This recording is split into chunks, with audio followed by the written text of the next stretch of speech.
இன்னைக்கு நம்ம என்ன ஈவினிங் ஸ்நாக்ஸ் டைமுக்கு என்ன ரெசிபி பண்ண போறோம்னா உருளைக்கிழங்கு போண்டா, வெஜிடபிள் போண்டா பண்ண போறோம். உருளைக்கிழங்கு 75% வச்சுட்டு மீதி வெஜிடபிள்ஸ் எல்லாம் ஒரு 25% வச்சுக்கிட்டு ஸ்டப்பிங் பண்ணி போட போறோம். இதுக்கு என்னென்ன தேவை அப்படின்னா, முதல்ல இந்த ஸ்டப்பிங் ரெடி பண்ணிக்கணும். இதுக்கு என்ன பண்ணுன்னா, எண்ணெயை வச்சுட்டு கடுகை நல்லா தாளிச்சுட்டு, வெங்காயத்தை நல்லா வதக்கிட்டு, எல்லா வெஜிடபிள்ஸையும் போட்டு நல்லா வதக்கணும். முன்னாடி உருளைக்கிழங்கை வேக வச்சு மசிச்சு அதோட போட்டுட்டு, இதுக்கு காரப்பொடியெல்லாம் எதுவுமே போட வேண்டிய அவசியம் இல்லை. இந்த ஸ்டப்பிங்க்கு வெறும் மஞ்சள் பொடி மட்டும் போட்டுட்டா போதும். போட்டு நல்லா ஆறினோன்னா இந்த மாரி உருட்டு வச்சுக்கணும். அதுக்கப்புறம் என்ன பண்ணணும்னாக்க, கடலை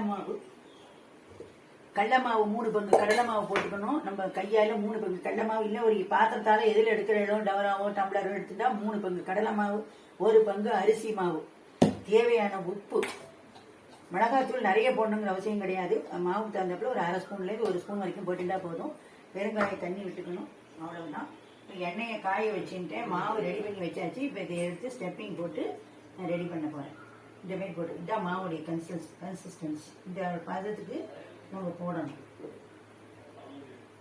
இது நல்லா பிரிஞ்சு வராமல் இருக்குது. போட்ட உடனே கலரினா இது பிரிஞ்சு வந்துடும். இதுக்கெல்லாம் தொட்டுக்கிறதுக்கு இதெல்லாம் எதுவுமே தேவை கிடையாது. இது உள்ள காரமே இதுல இருக்கிற ஸ்டப்பிங்கே போதும்.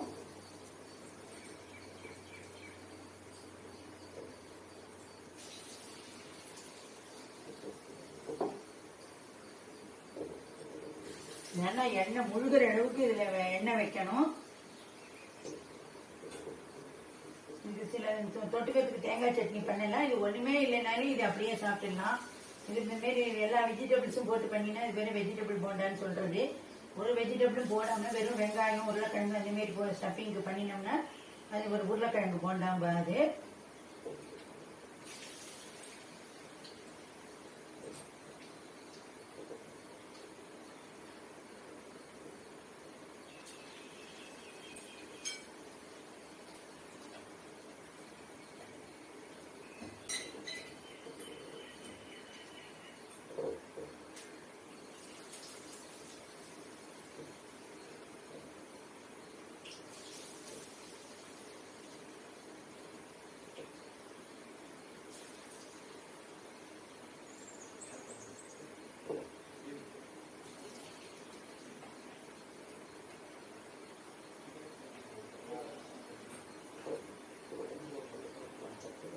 இப்போ வெஜிடபிள் சாப்பிடாத குழந்தைகள் கூட இந்த மாரி பண்ணி கொடுத்தீங்கன்னா சாப்பிடும்.